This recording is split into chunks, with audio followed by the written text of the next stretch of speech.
Hey people, today's episode of WTF is sponsored by GoToMyPC. Start a 30-day free trial at GoToMyPC.com with the promo code WTF. Do it! Lock the gate!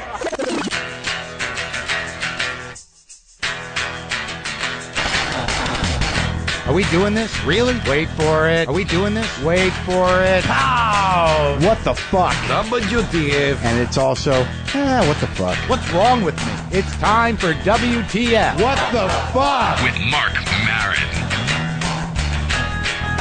Okay, let's do this. How are you, what the fuckers? What the fuck buddies? What the fucking ears? What the fuck nicks? What the fuckadelics? What the fucking avians? What the fuckrikins? I did it again. Oh, shit. It's Marc Maron. This is WTF. Thank you for listening to my show. Thank you for being supportive and enjoying it. I'm glad that so many of you have liked the recent shows. Can you still hear a little sickness in my voice? Now I'm in that zone. All right. Relax. Pull it together. Gary Gulman is on the show. All right. Gary Gulman is a Massachusetts comic. He came up in Boston after me. He's going to be with me at the live WTF on February 8th at the Wilbur. That night I'll be doing a live WTF and a live stand-up show. But this weekend I'm going to Albany. Tomorrow night I'll be at the Egg with Mike Lawrence. It's going to be fun. I'm thrilled to be there with you people. And then I'm in D.C. at the 6th and I, the old synagogue there. There's a synagogue. I'm playing a synagogue, yes. It's not, they use it for other people. It's not just a Jewish venue. It's not specifically Jew.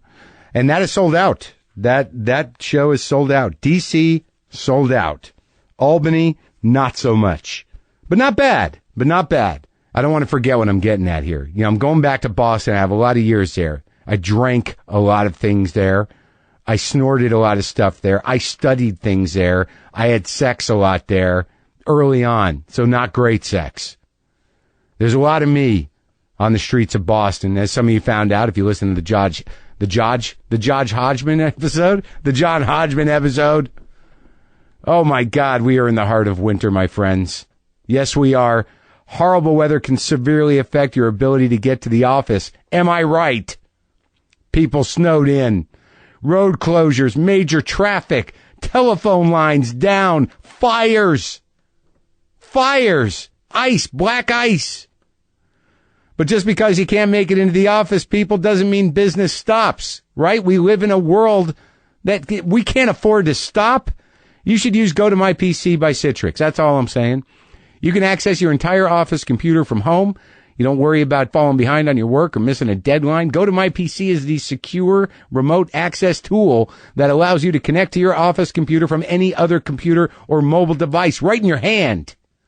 You can access all of your work files, programs, and network from wherever you are, whenever you need to. You could be in a car that has just been crushed by a tree and you miraculously lived, and you're like, I got work to do. As the paramedics try to get me out of my car, thank God I'm not hurt. I've got to get back to the office. But nope, look, I can just do this on my mobile. Go to my PC. That's right. Okay, you listening to me? You hearing me? So be prepared for that. Set up GoToMyPC today. It just takes a few minutes, and it's so easy to use. And let's say you work in multiple places like I do. I work all over. I'm at this very moment working inside as well. You can access all of your stuff from every location with GoToMyPC.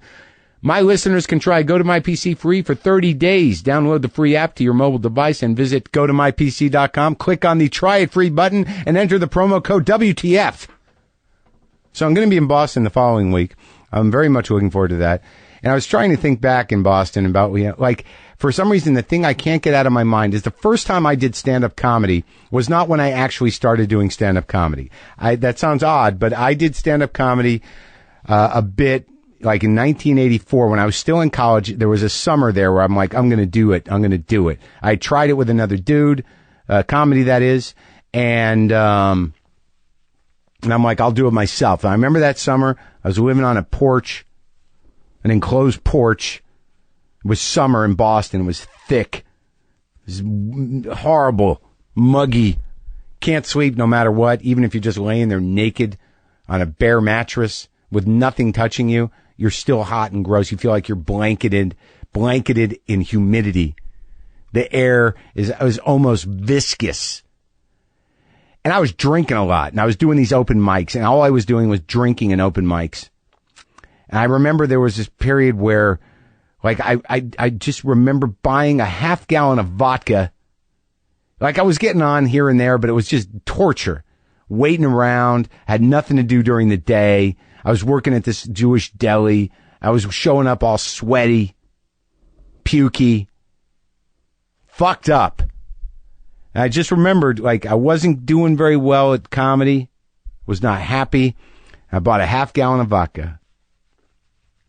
And I was like, all right, I'm going to set out to make the perfect Bloody Mary, and I'm going to do it with this half gallon of vodka. Because someone had just told me about the horseradish Bloody Mary with the Tabasco. Like, there was a lot of options.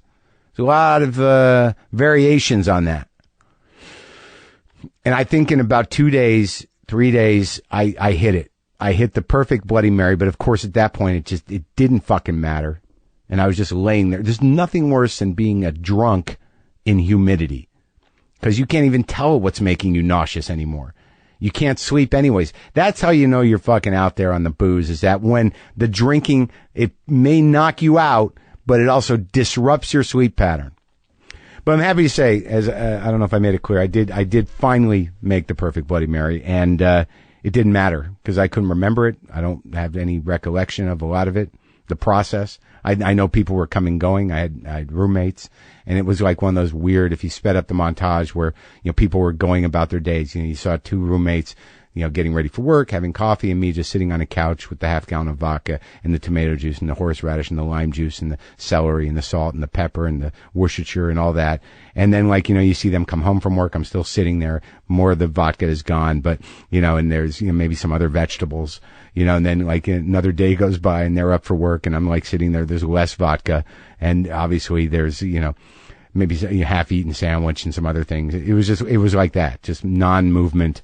And days rushing by until the vodka was gone. And then I guess at that point, I would be sleeping on the couch uncomfortably, perhaps in my pants. Gary Gulman is on the show tonight. Go to my website if you want to see the tour dates. Very excited. Albany tomorrow. It's going to be great. Me and Mike Lawrence in D.C. Following weekend, Boston. Good times. Enough said. Let's talk to Gary Gulman.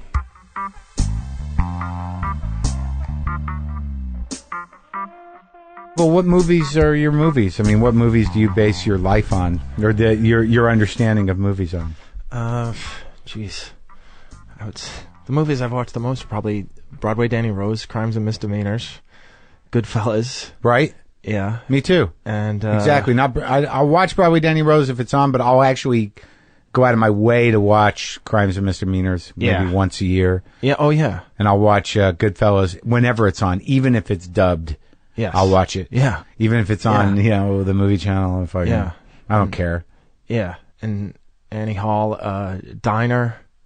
I haven't watched Diner in many years. Oh my God, Mark. It's really great.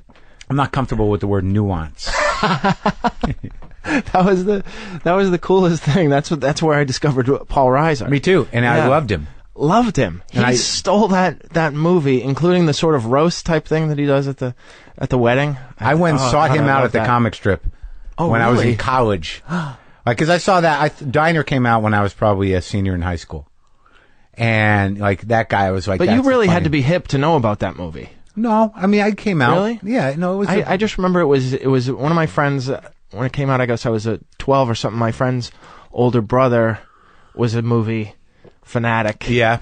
And he had it on VHS and he loaned it to me and that got a real release. I mean it was a real movie. I mean you know, but I thought Reiser was hilarious. Oh my God! I think we're the same guy, you and me, the same type of Jew. Because you just listed all the movies that I'll watch. Oh, that's cool. What music do you listen to? What did you grow up with? Are you like a Springsteen person? Are you a Beatles person? Are you a Stones person? I'm more Beatles versus Stones. If it was Beatles or Stones, I would Grateful choose Dead Beatles. at all? Not so much the Dead, but I love Dylan. Yeah. And That was really great listening to the Visions album of Joanna. Yeah. Oh my God. On 180 gram vinyl. Mono, baby. I wouldn't lie. It was different than Ever hearing digital or CD. Isn't it weird? Yeah. That's why you never heard it before. Yeah. But how old are you? You didn't grow up with 42. records. Oh, you did grow up with some records. My brothers had Frampton Comes Alive. I have that. Boston. And, the first Boston album. Yeah. And More Than a Feeling. Yes, which was a monster. Yeah, big. And then some Aerosmith stuff. And then some Doobie Brothers. And they played it on... We used to get a lot of hot stereos from my uncle who was a fence. So you kids hold on to this for a few weeks. He was very generous, but Just borrowed this from a guy. Nothing ever had a receipt. Yeah, and he probably did some of it get taken back. Yeah, I got a buyer for this. There were things that if we weren't using, he would, like the gumball machine. We had a set of the gumball machines that were clearly from a supermarket. Oh, really? Yes. You had real gumball Yeah, machines. they were real gumball machines. They were not thanks for the gumball Popeye gumball machines. They were legitimate stolen gumball machines. There were also pinball machines that would occasionally be in my mother's our garage for 6 You months. just come and over things with like a truck? that. Can I leave this here for a few days? Yeah, but it would sometimes be months and That's your mother's brother? That's my mother's twin brother, although he passed away this year. Oh. He was a criminal. He had dyslexia, but at the time he was diagnosed, because he would have been 80 this year, he was diagnosed as retarded. I mean, that's the expression. Look, my girlfriend works with severely dyslexic, and I imagine forever that they were retarded. So he was not institutionalized, but he went to a separate school and everything, and they thought he was just he was a real problem. And it turns out he really found his way. He really did. He was a survivor. This guy, he could really get over. He could really get over, and who was he fencing for? Criminals in Charlestown. It seemed like we had a lot of aunts and fake uncles who had Charlestown addresses, and occasionally she would put there was this one mother who was sort of the Ma Barker of Charlestown, and she would put her kids on a bus to his home in the South Shore, and they would lay low for a little while. He was he never spent time in jail or anything like that. But were they part of Whitey's operation? I don't think so. Time. These were small time crooks. Yeah, Jews? No, they were Italians, and they were the bastard children of a friend who he had grown up with, he just had one name. I don't know if I can say it, but he only had one name. Yeah, and he fought a lot of fights for my uncle. My uncle was a very entertaining man, I guess. Yeah. Wow, and he had what? 2 older brothers? I have 2 older brothers. Yeah. Sisters? No. No sisters. It's good to have the older brothers though for the music alone. How much older? 13 years and 9 years. Holy shit! Yeah. So you were like they were more like fathers. But that's sort of like that's wild. So you were 9 years old when your nearest brother was 18. Yeah. So they were mostly in college while I was growing up. So I was pretty much an only child. Was that sad though? Did you see them leave, or one was already gone? It was. What the hell? It was incredibly sad.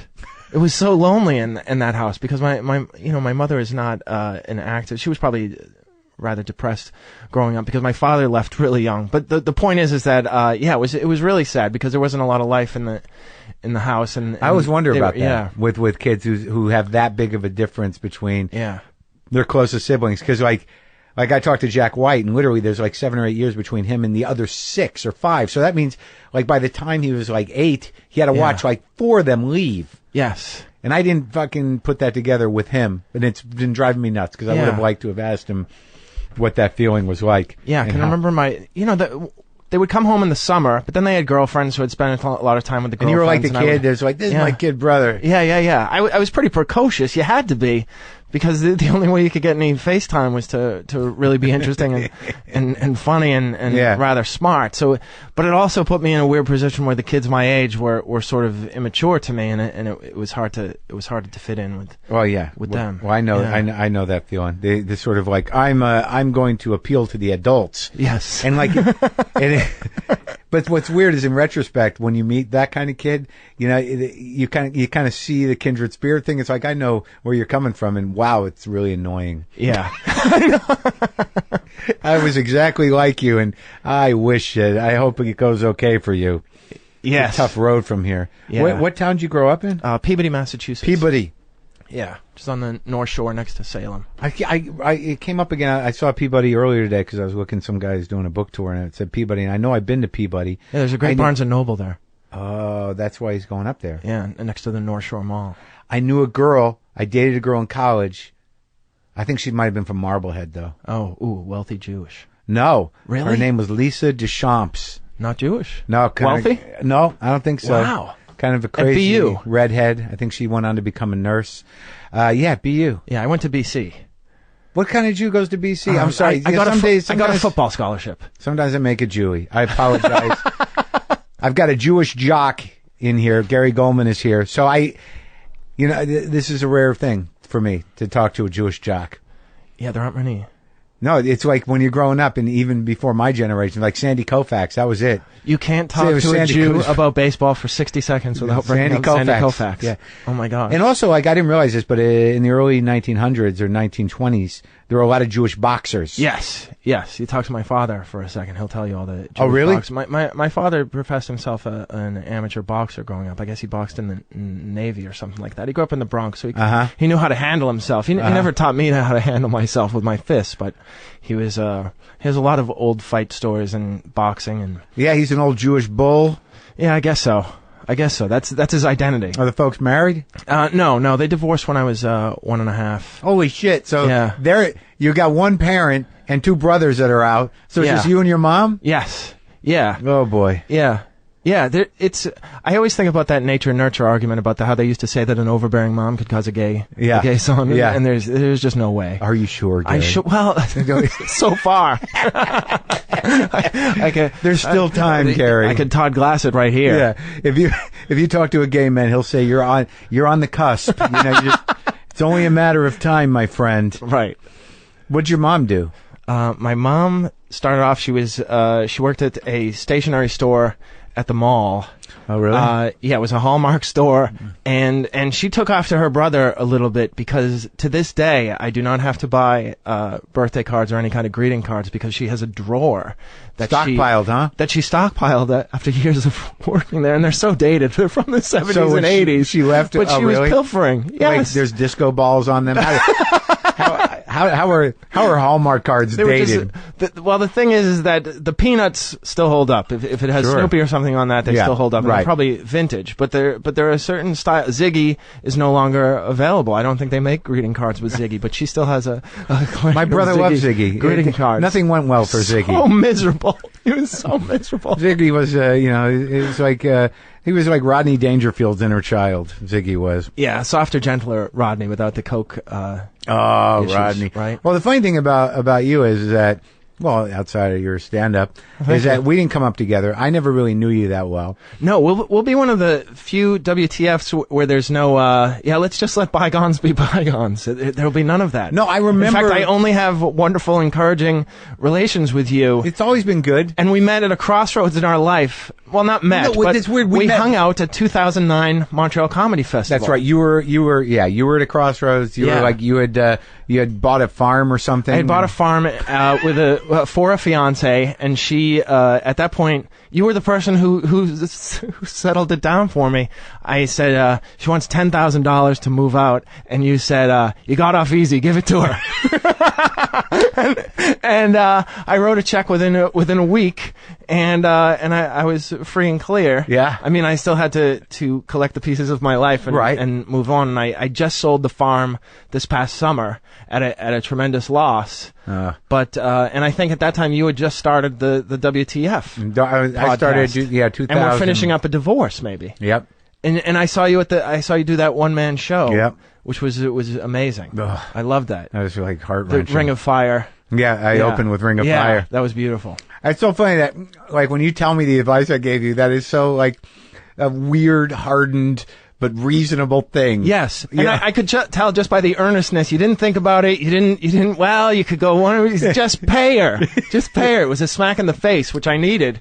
Because there's part of me that, like I always say that Christians have an angel and a devil on their shoulders to guide them, and Jews, we have 5,000 years of our family on our shoulders, which sometimes looks like a devil. Yes, rarely does it manifest. You got off easy with the devil. Yeah. The devil would be much easier. He's very coherent. But $10,000, where do you get off giving $10,000? It was to get my mom's ring back. She was holding my mom's engagement ring hostage. And, of course, after I told my mom what I went through to get the ring back, she said, "Oh, you should have just let her have it." Oh, thanks. Oh my God.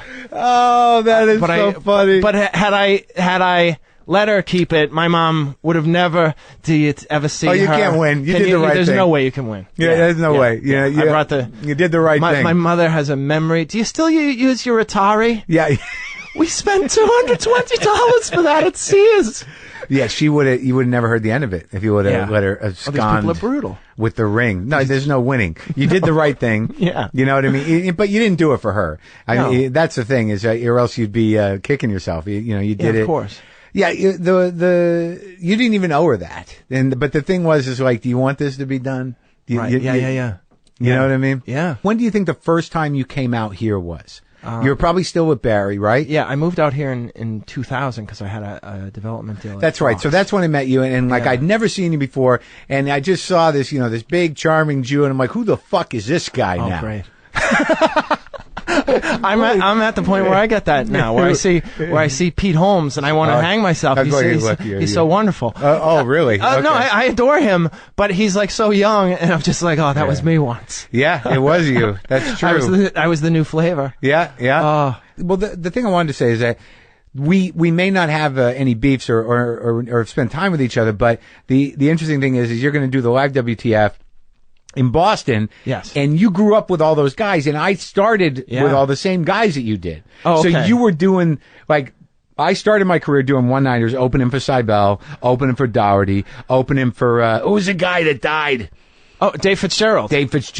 Opening for George McDonald, for Mike McDonald, for Warren McDonald, for all the fucking McDonalds. Opening for Gavin, opening for Sweeney, I started with Joe Yannetti. Wow. So all the dudes that were old dudes when you were coming on were the dudes that I started with in terms of opening for them. They were already headliners. Yeah. But so you were a DJ Hazard, Teddy Bergeron. I fucking drove those guys places. I will say this is that I had an easier time, I think, because I hear stories like I've been opening for Louis some on the road, and he tells stories of those guys, and they could be really, really abrupt and mean. And I think it was sort of like I was the youngest child in a family, so that by the time I came around, they had mellowed, and they were very encouraging. Sweet. They were all sober, so there was none of that problem where they would fly off. And in some cases, I remember there's a story of Lenny Clark punching Billy Martin in the face. That's played famous against story, Sam's. Yeah, that famous story. So they kind of sort of embraced me and took me under their wing.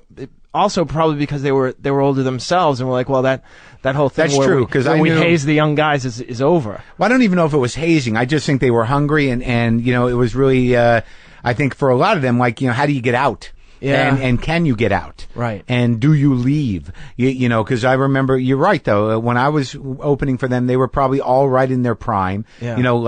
Lenny had moved to L.A. already, and he was out here. But he hadn't gotten his big deal yet. Kenny Rogerson had already, fucked up something, but he was right there. I was around when he did his first Letterman, wow. In that stuff. I was there when Bobcat Goldthwait, left, he had a garage sale at Stitches. Oh my God. And left. I remember starting what did he sell at the garage sale? Do you remember any of those? I don't remember. It was kind of funny though. Yeah, it was hilarious. It was a funny idea. I was in college at that time. I hadn't started doing comedy yet, but I remember being there. Dave Cross was at Emerson, wow. and I just met him, and we were kind of hanging around trying to do open mics and stuff.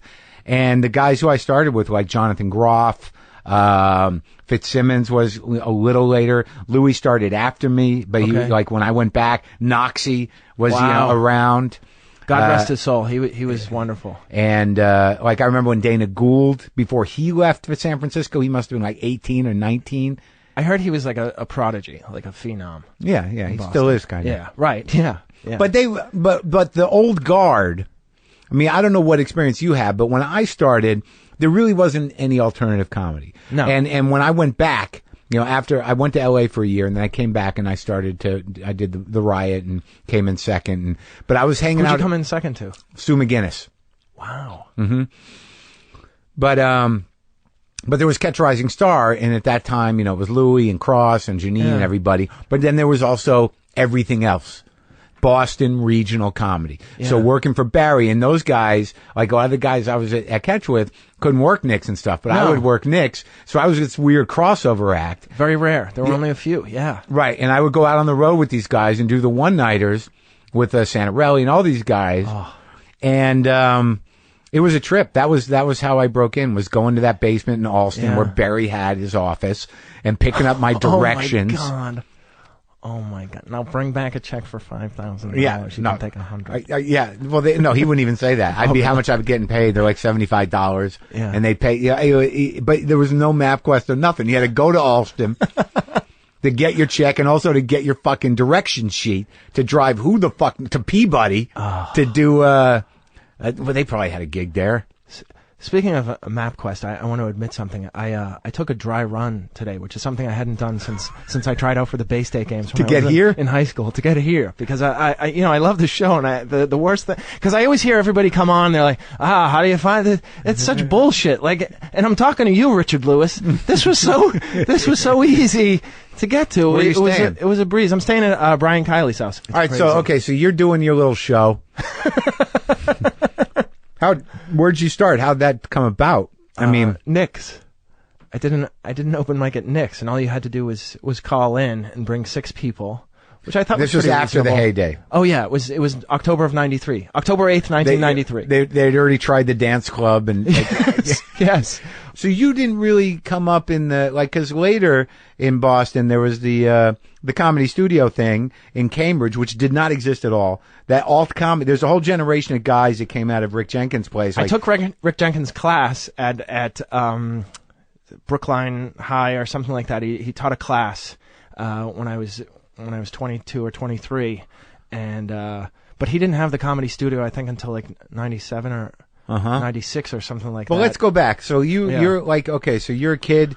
You're all alone. You and your mom, your brothers pop in occasionally. Yes. You got along with your old man, or you didn't? He would come on Sundays, and we would have a nice time. We would watch movies. We would watch the Patriots lose. He would sit in the house with your mother in the other room. Yeah, my mother actually.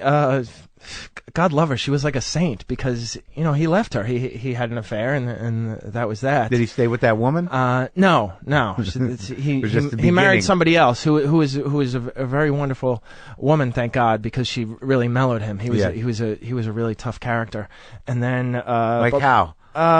He was very strict, and I remember I would be what's the word, inspected on Sunday when he would come, and I always thought this was a normal thing for every kid, but my nails would be inspected to make sure they were clean. Like the other day I saw a scrub brush at a Rite Aid, and it brought back these memories. I hadn't used a scrub brush in 37 years or something. Your dad made you? Yeah, because he was concerned about my nails, and then how I'd put on my socks and all these things. Was that about you, or was that about your mother's parenting skills? It was absolutely about my mother's parenting skills and him trying to undo all the lackadaisical mothering that my mother had done all week. I had no bedtime. There were no things, and so I remember the main reason I wouldn't have wanted my parents to be together was because the bedtime when I stayed at my dad's very rarely was like 8:30. It was. So ridiculous. Your mother, like she had raised your 2 brothers and she was done. She was done. Absolutely. There was not going to be a lot of effort put into this one. I kind of raised myself, and I had a million hobbies, and there was plenty of clothing around. It was all hand-me-downs. Yeah, right, exactly. And luckily I was tall fast, so things started to fit around 8th or 9th grade for my brothers who were in college. And then you outgrew everything. And then I outgrew everything, and then I just started wearing sweatpants and t-shirts every day. Yeah, because my brothers are like 5'10" and 6 feet even, and I'm 6'6", so it was. What the fuck? I outgrew them very quickly. Are you taller than both your parents? Uncle Norman was a giant. Oh, okay. Uncle Norman was 6'5" and 450 pounds. Oh, really? Yeah. That's who, your father's brother? No, that's the fence. That's my mother's twin brother. The dyslexic fence? Yeah. Yes, Uncle Norman, who also had a horrific swearing problem. It wasn't Tourette's. He just called everybody a cocksucker and a motherfucker. So he was dyslexic, but people thought he was mentally retarded, and he was a giant. Yeah. So it was like a giant, a Jewish Lenny from Mice and Men. Yes, but he was loud and clever. Yeah. He was sort of like had the personality of George from Mice and Men, but the body of Lenny. Huh. Oh, that's interesting.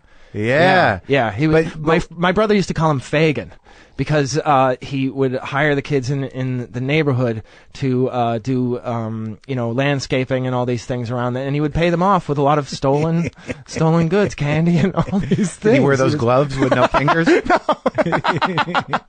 No. That's all I remember from Fagin. It was Ron Moody, right? In the original Oliver with the gloves with no fingers. Oh my I God. love those. I have them. I buy gloves with no They're fingers. the hippest gloves you can have. My girlfriend has a pair, yeah. Oh, they're the best. Yeah. All right, so was there any concern that perhaps you had acromegalia or something, or that you were like... I don't know what acromegaly is. Rondo Hatton, acromegalia is gigantic. Oh, no. Okay. And I didn't have Marfan syndrome either, which killed the famous volleyball player Flo Hyman in about 1985. But you heard about it. Yeah, I had heard about Marfan syndrome. Which was what? You just didn't stop growing. You didn't stop growing, and also there was a hole in your aorta and things like that. But there was gigantism, with Andre the Giant had, which was that's acromegaly, involved, I think. yeah, tunnel vision and things like that. So I didn't have any of that. But no one thought you did at some point, like because you grew so quickly. That would have required them having some concern over my well-being, because I was also incredibly depressed growing up, and that wasn't a thing that you noticed back then. I guess, you can't look at under someone's brain and scrub that out with a brush. Yes. No one looked in your head. Yeah. But so your mother was negligent, or she just more your buddy? I wouldn't say she was negligent, but yeah, she was a buddy, and she would take me to movies that were rated R and things like that. It was sort of like that almost famous kid, where he was just raised among adults, and I was like friendly with my mom's friends who were 40-year-old women. It was very bizarre. Is that how you lost your virginity? No, I lost it to an actual woman my age. Oh, good stories. Yeah, but you must have wanted to have sex with some of your mom's friends. No, there wasn't a single one. My mom. I was born when my mom was 38. Right. So all her friends were 60. Okay. Were elderly, that wouldn't be right. Yeah. There was no interest. I didn't. Is she still around? Yes. Yeah. In fact, I was there for Thanksgiving. Still last in week. Peabody? She still lives in Peabody. And your dad too? My dad lives at the VA in Bedford. He had diabetes, so he had his part of his leg amputated. And but he's actually been pretty good with it. He's a real survivor. Yeah. He's a really religious but knows nothing about Judaism. He really can't remember anything, but he is constantly knocking. He's just superstitious. He's constantly thanking God for. It's. I can't get over Jews and their ability to. It could be worse. Everything away. Well, it could be worse. Like, you lost your leg, Dad. I could be dead. There's no limit to it. I guess it's admirable. It's a much better. Why isn't he disposition. angry at God? Because he's made it. I mean, how old is he? 86. What's he got to do? I mean, I guess you're right. You can't do much better than that. It's true. It's true. But we're Ashkenazis, so he's got another 14 years left, according to a recent New Yorker article. That's good. Yeah, he's 86, and he's doing pretty good. He's still the same feisty, competitive. You go visit him over there? I do. Whenever I'm in town, I go visit, and this time he wasn't talking to. He had a best friend there who was another man of 85 years old named Vito. But Vito wasn't cheating at gin. He was just lying about what the score had been in games. So my father hadn't talked to him for months because my father's so goddamn competitive. It's ridiculous. They don't change. Well, I mean, maybe that's what's kept him going. I guess so. Is it like, I'm not going to die until that fucking guy dies? Yeah, he's trying to outlive these nuts. Out of spite. Yes. What do you attribute your survival to? Spite. Fuck that guy. It's as good a motivator as any. Believe me, it drove most of my life was driven by spite. I've cut back on it.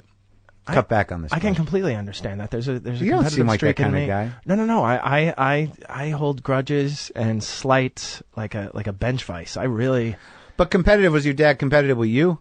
No. I think my oldest. Because he was gone. I think my oldest brother is very competitive with me athletically and.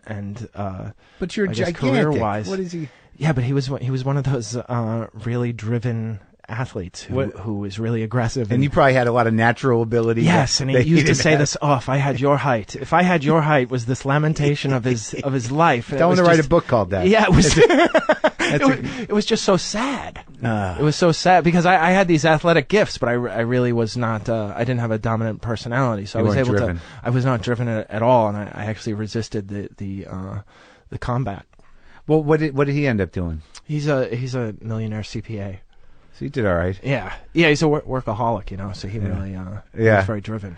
But we were really poor, so I admire that aspect. And what's the other one of his life. He went into the business my father had, which was interior decorating, and he runs that company now. What, for design or furniture wholesale?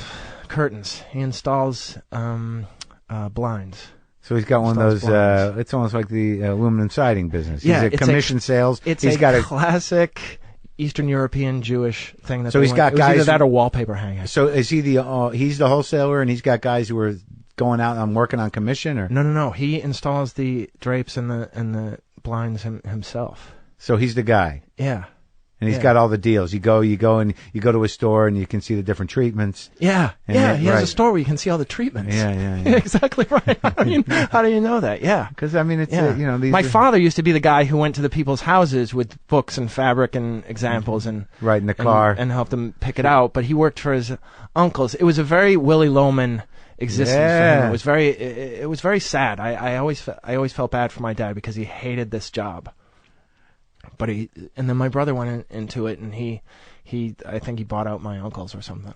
Oh, so right. Yeah. So it was a big business. So your dad was a salesman for your uncle. He was a salesman for his uncles, who by the way, because the Europeans had so many kids, these uncles were only like a year or two older than my dad. Right. Yeah. But was he one of those guys that had tried other things and he just kind of... He worked for an investment place called the IDS that he talks about. These were like the salad days he refers to at the time when he was a fat city. Yeah. But the best I can recollect is this probably lasted for about 2 or 3 years. Yeah. It was probably like the Reagan 80s where everybody was kind of well off for 3 or 4 years. So those were the glory days. Yeah, these were the salad days, and he might have had some fur on his coat or something like that. But they were short-lived, and they were undone by the divorce. I think that was that seems to be the demarcation point between living large. So did you see any similarities between the Albert Brooks character and your father from the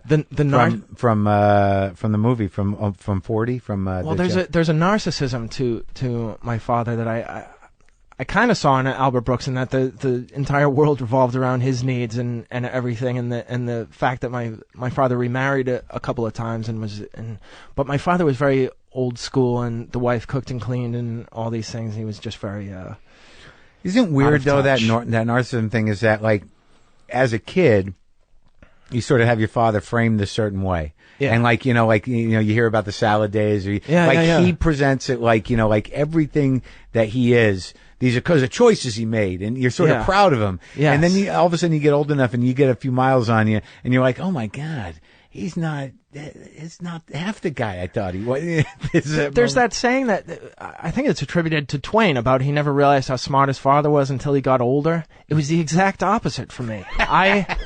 I never realized how simple my father was. And he was a decent person, but his vocabulary was not very strong, and also, things that we just take for granted now about leaving a job and looking for either a better one or one that you're happy at. My father never even considered it, and it was just and he went from one wife to the next and things like that. He couldn't be alone, right? And he was he didn't really have a mother growing up, so he was probably always searching for a mother. And looking back on it, I always say that they did a good job for what they had to as role models as far as parents. Yeah, they did what they could. Yeah. They didn't do the best they could. But you got out. You didn't get beat up too bad. Yeah.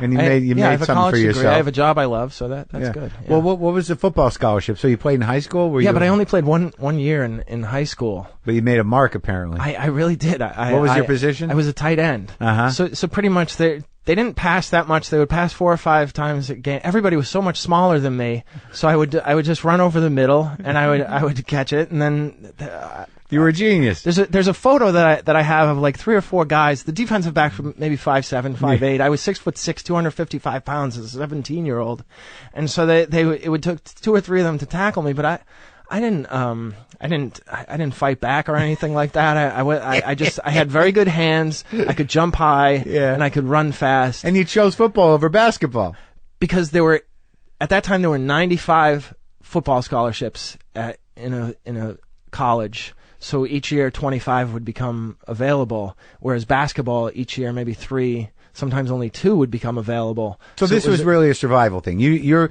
parents probably couldn't have necessarily afforded college. No, I would have gone to. My brothers both went to University of Massachusetts on aid, which at that time was incredibly generous in Massachusetts. It was before Prop 2.5. Yeah, UMass Amherst. It was before the tax cuts and everything like that. So it was a lot easier to go.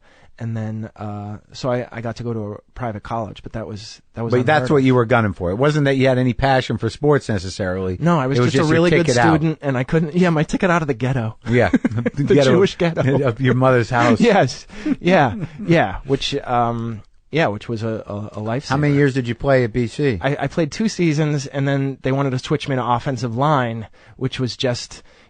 There's just no way I could have carried the weight that requires, and also the concussions and everything like that. I hated playing offensive line. You said no? Yeah, so I just they also had a new coach, so I stopped playing, and then I was able to get a lot of aid and some grants because of my situation. And I have very good grades, so they were incredibly generous with me there.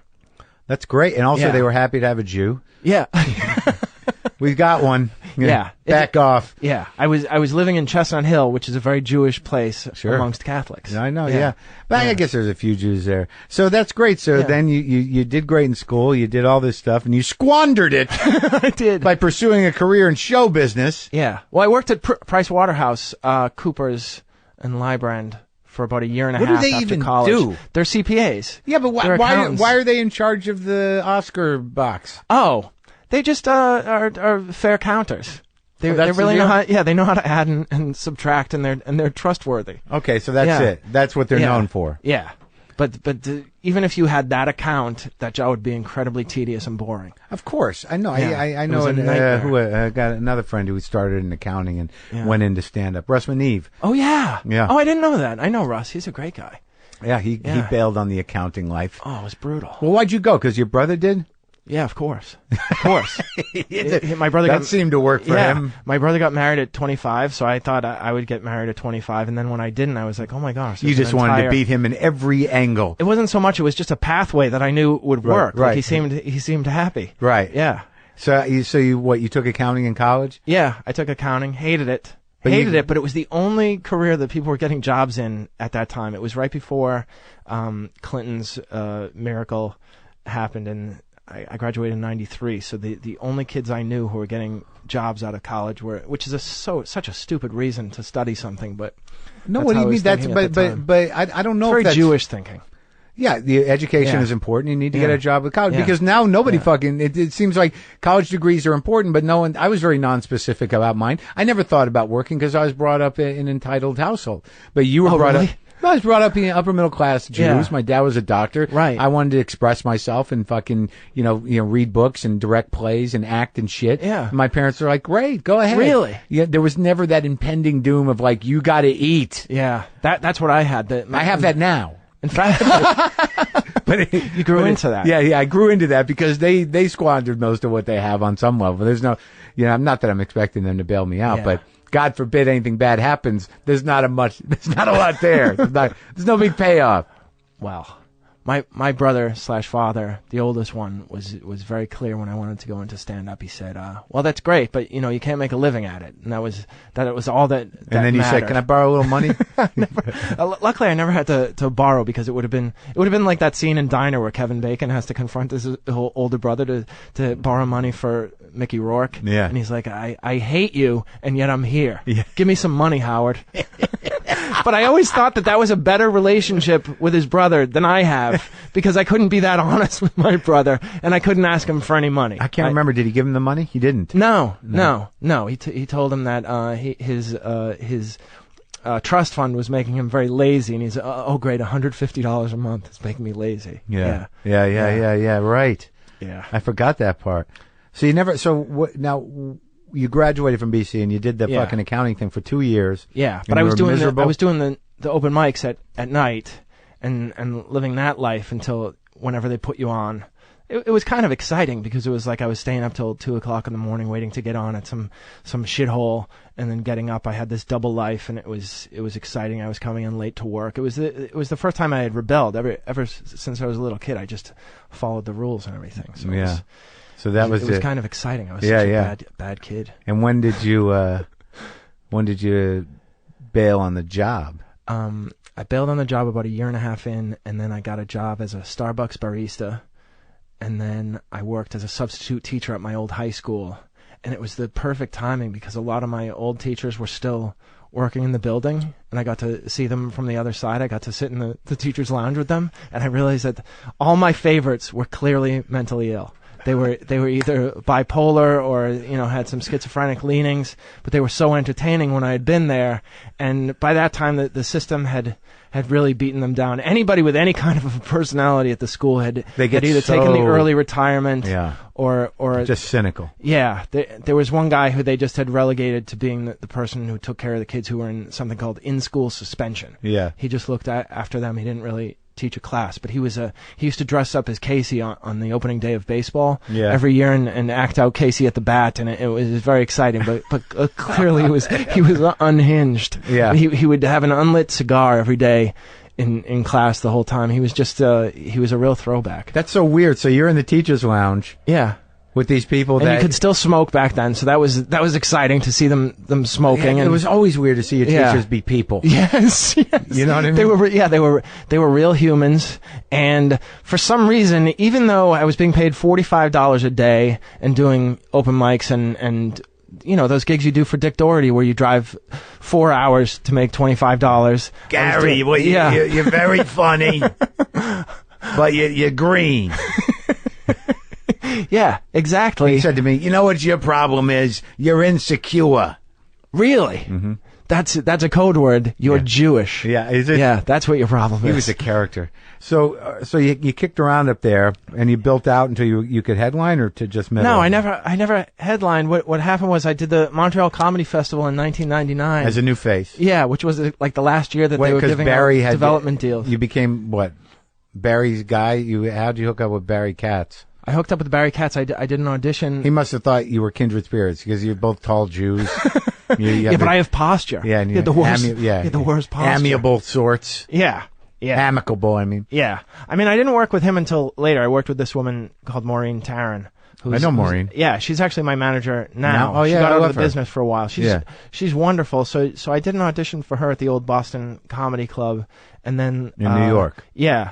And then 9 months later, or 6 months later, I guess December 24th, 1998 was the last time I worked as a teacher. Yeah. And then I did Montreal that summer, and I got a development deal with Fox, and I did Leno and Letterman, and I lived off the development money. So you never really headlined? Not until after Last Comic Standing. I featured for friends of mine. I featured for Dane Cook, and I would go out with some other guys. Oh, that's right. You were in that fucking bus movie. Yeah, I was in the bus movie. Oh, that's right. And now I'm remembering. And I would headline why I was resenting you. Like, who the fuck is this guy? I would headline in Boston. Yeah. Yeah. And a few other places where they would pay you $500 and call you a headliner, but it was I couldn't do the improvs or anything like that because even though I had these development deals year after year, I'd done Leno and Letterman. But and do you look at those things as debilitating in retrospect? Oh yeah. I mean, like, because okay, so you were Dane's buddy, you were in that posse, but it's very hard to be part of someone else's fucking momentum. It's hard for a comedian to be in somebody else's orbit. Because it's not going to help you. No. It's just, there's no way it's going to help you. It did help, I guess, because featuring for him, I got a lot of 20-minute spots, And you know, in LA at the time, I don't know what it is now, but when I lived here, to do 3 or 4 spots in a week for 8 minutes was really the most you could. But you're also a long form guy. Yeah. So it was very difficult. So those 20-minute spots that I was doing in front of a friendly audience and a full audience 4 or 5 nights a week were very helpful. But as far as that tour goes, it was like I never felt like, well, I knew that nobody was there to see me, and it just felt. But were they good audiences? They were great audiences. Yeah, but that's cheating. It is. Yeah, yeah. I remember a couple of years ago I did the Montreal not the Montreal Forum, the Edmonton, whatever it was, the Edmonton Big Arena, but I also had a show at a mall in front of 60 people. I know that room. That's what's Rick his Bronson's. name? Rick Bronson's room. Yeah. And I actually preferred the 60 people because they were all there to see me, and they had the same. Or they weren't there to see anyone in particular. Yes. You just had to do the job. Yeah, I had to do the job, whereas the arena people were queued up and they knew where the punchline was, and they would. But let's talk about that, because this is it's not uncommon. There's a few guys that I knew who were in this situation. I wasn't one of them well, I mean, I had a deal, but I never ever assumed that it would mean anything. I've had deals in my life, but there were a couple guys who was your agent, Ruth Ann? No, Andy Cohen at ICM. Right. Yeah. So you snagged this money. Yeah. I don't know how much they juiced you, but how many deals did you have? I had 4 in total. In just one after the other. Yeah. That never got. Did you ever make never a pilot? Made a pilot, Mark. Yeah. It was. All right. So that's like I would write them, and it would be so heartbreaking. It's heartbreaking. But were those deals all the same amount of money? No, they became less and less every year. Okay. All right. So, but nonetheless, that's they were life changing. I will say. It's a lot of money. Yeah. So there you were. A strong feature who had no. Yes. Who had no real experience touring on his own. Right. Outside of regional gigs in Boston, making more money than most people in this country make. Yes. In 5 years, if that. Yeah. And it's not working out. No. And then, so you go one after the other, nothing gets made until it's like, well, we can't get you another deal. You've had 4, and they've all. They stopped giving deals because the reality show took over. No, I get it, but probably better off. But definitely. But because I think I vaguely remember talking to you that you probably you hit a wall and you ran away. Yeah. Now you went and bought the farm with the deal money, I'm assuming. No. 2006, I moved back to New York because I wanted to do more stand up, and it was rebuild to become this. You got distracted by money. Yes. And the possibility of being fame. on a sitcom. Yeah. This happened to Bill Burr, happened to Kevin Hart, it happened to a lot of people. I will be. I'm not saying this to sound sanctimonious or anything like that, but I really felt like in 97 or 98 when they were giving the deals that I thought the only guys who were really selling tickets were guys who were on TV on sitcoms, and I thought, well, what I really wanted was to do more shows in front of more and more people, but I saw that a lot of people were doing that by getting sitcom deals. So it was the football paradigm again. Yes, completely. If I can get in the game, I can get what I want. Yeah, but then all of a sudden there were guys who were doing it without having a TV series. Dane probably being the most famous one. And then finally in 2006, I said, well, I'm much happier when I'm just doing stand-up. I don't care for all the acting classes and the auditions and everything like that. So I returned to New York to work on my and I think to a certain extent the same thing happened with Billy Burr and Kevin. Little Kev. And that it turned out very well for those two. Yeah. So best of luck. Yeah, so I returned in 2006, and then I met a girl, and she was a conspiracy theorist. That's always a good sign. In 2008, was convinced that the market falling and my savings were evaporating. She said we should buy a farmhouse because the world is coming to an end, and I was so credulous that and she frightened me, and she was so convincing that I did it, and 9 months later, she got very bored with renovating this farmhouse. I was also broke from renovating the farmhouse. And I guess it became clear to both of you that the world wasn't ending. It didn't end, and that's when and that's when all the trouble. Yeah, the stock market started to rebound. If only the world had ended. It would have been a love story. It would have been perfect. We would have been living off the land. Yeah, sure. And she left me there fighting zombies. She left me where. Oh, this was the other thing. You had cats. I had dogs. Right. That my girlfriend had bought and left to me. Essentially, that was the only thing I really got in the separation. Yeah. And they got me through it. I will say, because I had to get up for them and take care of them. Yeah. Otherwise, I would have slept till 1 p.m. every day. And so you were devastated. Devastated. Yeah. She had you. Yeah. Huh. Yeah. It's a fucking bitch, huh? Life can be a motherfucker. For everybody. But it forced me, because I was so broke and I owed so many taxes, that I had to go on the road that year like 46 weeks. No matter what, anywhere. Yeah. I took every gig, and it made me a better stand-up, doing all those hours, and yeah, that was very helpful. So it's amazing. I guess I'm trying to find a silver lining. What the silver lining is that the one thing that I learned after being left this time was that we get very invested and married to a delusion of what our life should be. Yeah. And there are things that happen in your life that all of a sudden shatters that. And you're basically given yourself. Wow. You know what I mean? Yeah. Like, like everything that you thought was going to happen or how you thought it was going to go gets shattered with heartbreak of some kind, whether it's career wise or emotional wise. And either you get bitter, which means you hold on to the delusion with no evidence of it ever happening. Yeah. Or you get fucking human and you realize who you are and you do what you need to do. Wow. Right? Yeah. Yeah, I mean, I didn't think of it in such explicit terms, but I think that's what went on. Yeah, you're basically, that's that moment where you are Gary Gulman, you're an adult, and life is hard. Welcome. Yes. Oh my God. Yeah. Yeah. And I probably those development deals just put it off and deferred it. Of course, past all those things. They give you the delusion much larger than you ever anticipated. Yes. Oh, wow. Yeah, it's fucking bitch. Yeah. These curses. They're not curses. They're like, if you can end up with yourself in a comfortable way and, realize, what you're capable of and what your limitations are and also learn, maybe not to be careless with your heart or to approach that stuff differently. Yeah. I mean, you learned about relationships, you learned about finances, you learned about, what you can and can't do as a performer. You learned, that you have the same sort of survival instinct that your father does, perhaps. Yeah. Yeah. And that,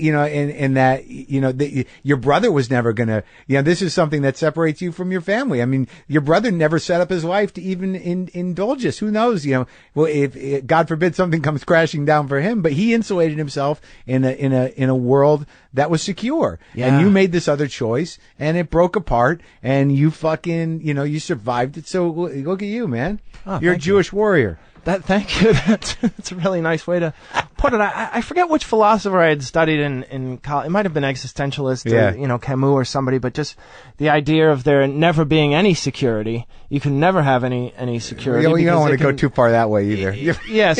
But the idea of sure. Devote. I feel like my brother devoted his entire life to being secure. Right. He had an insecure moment when my father left when he was 14 or 15. That was whatever. it. Never again. And he said, never again will he not be in control of everything. The Holocaust like or my father leaving. Yeah.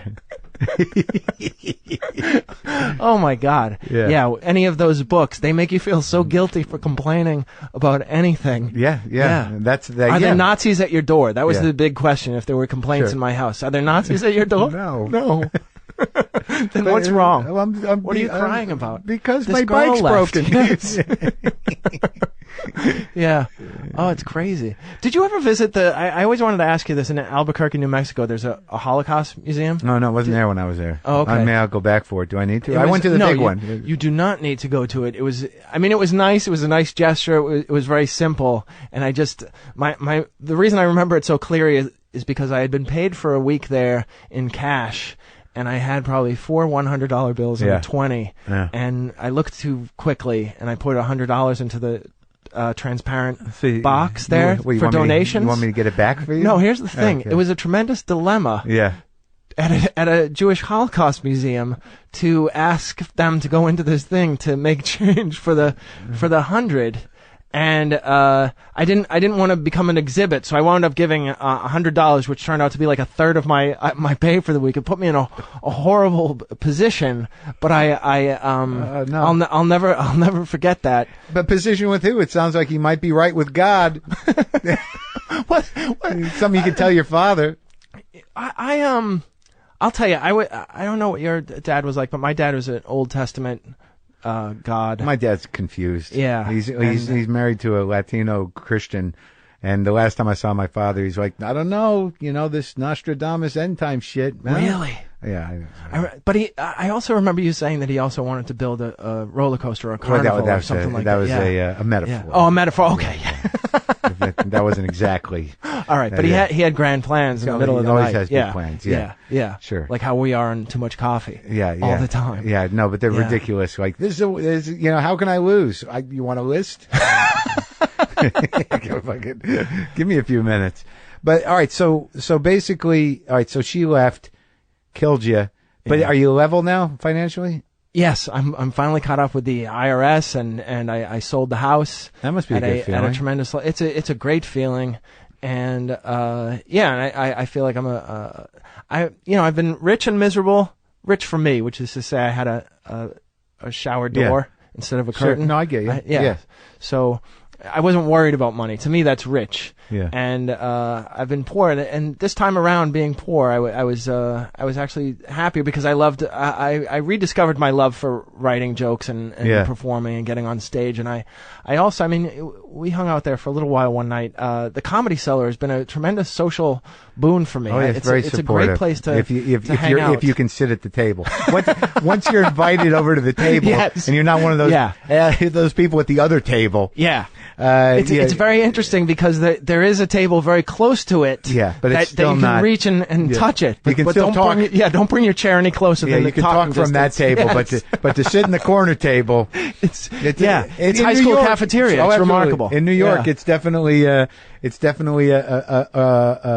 special seat. Yeah, but you are a strong enough performer and star that you're able to actually bring somebody to the table who's not even a comic. That's a very special level. Not many people can get away with that. I've had girlfriends where they will say, you got to be a comedian to sit at this table. So it says more about me. Right. Than, Well, but also, like, I've also brought girls in there, and I'm like, I don't want to bring you. I don't want to put you through that. No. Okay. No, because it's a lot gentler now. You just don't, you never know when, it really depends on the mix. But, if Keith is there, and Keith Robinson and Norton is there. Oh my God!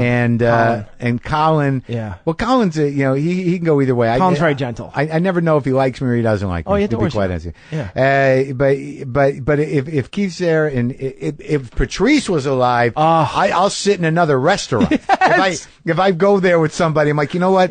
Let's just. Mark, you're a phony bitch. Yeah. And who's this bitch you're with? I'm like, I don't know, buddy. Nice to see you. Oh my gosh. Yeah. That was interesting. That when I first started, Patrice was maybe a year in, but he already had that attitude and the confidence on stage in Boston. Yes, and he had jokes that were just wonderful and would kill. Yeah. And he abandoned almost right away. Yeah. Because they were too set up. He didn't want him to like him too much. Right. Exactly. Yeah. And he was just he was a provocateur even a year in. He was a force of nature. He was something else. But but that table, I'm glad it was there for you. I mean, it definitely has helped many a comic out. Yeah. But quite honestly, I never know how in I am over there.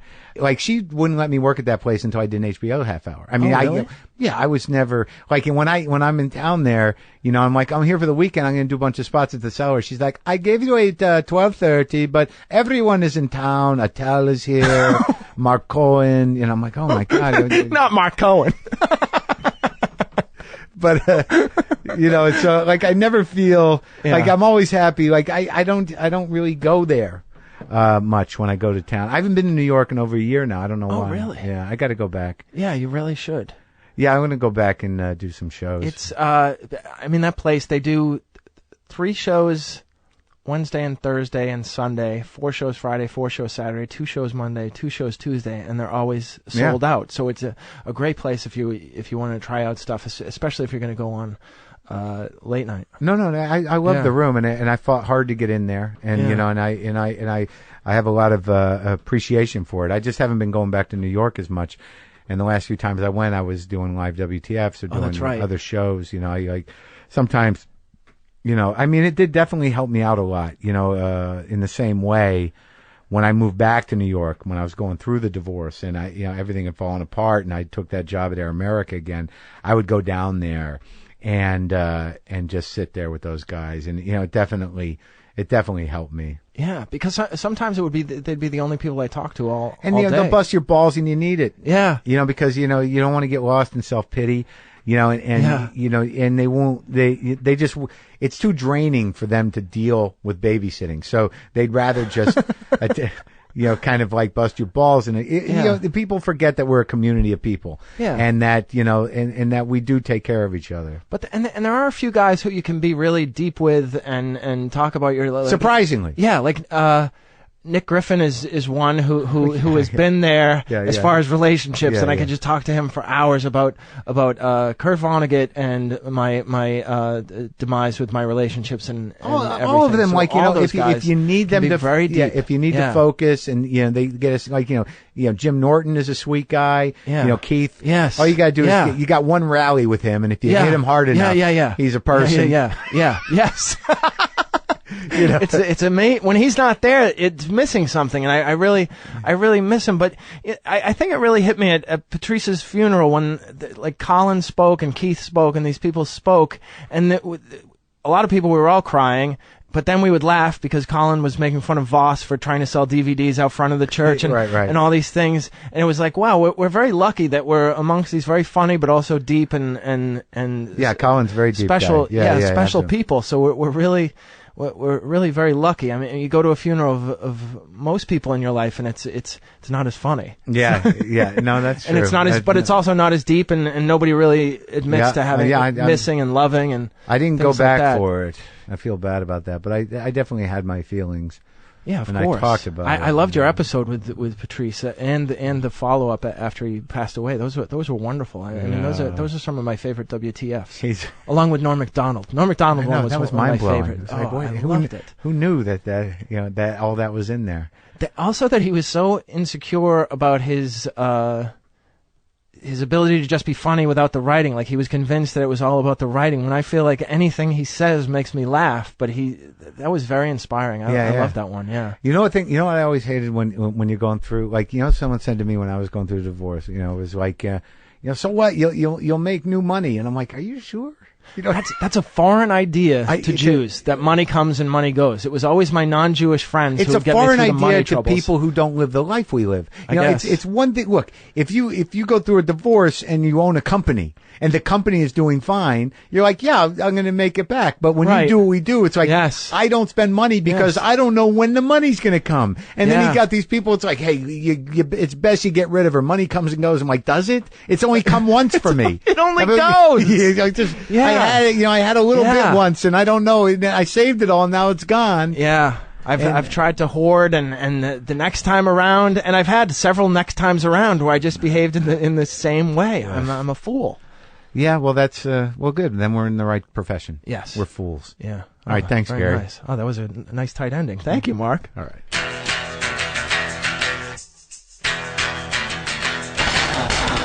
That is our show. I didn't make this clear before. Thank you, Gary. That was a lovely conversation. And thank you, people who came out to the live WTF at the Tripany House at the Steve Allen on Tuesday. Appreciate that. We had a nice crowd, good show. It's going to be a fun one to listen to. If you need anything WTF related, go to WTFpod.com.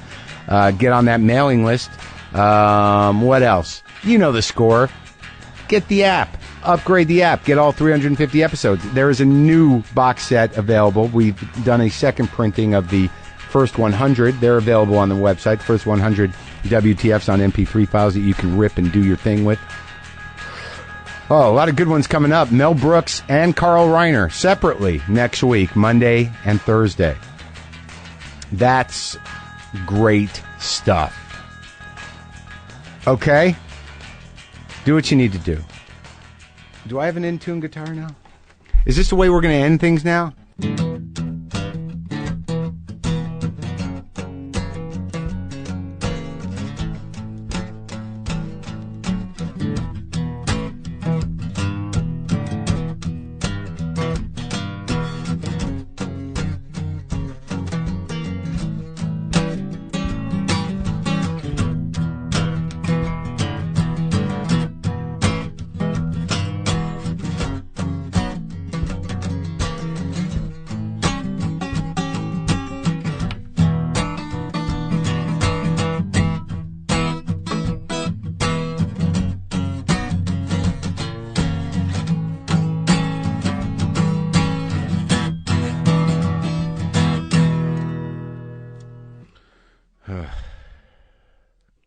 Boomer lives!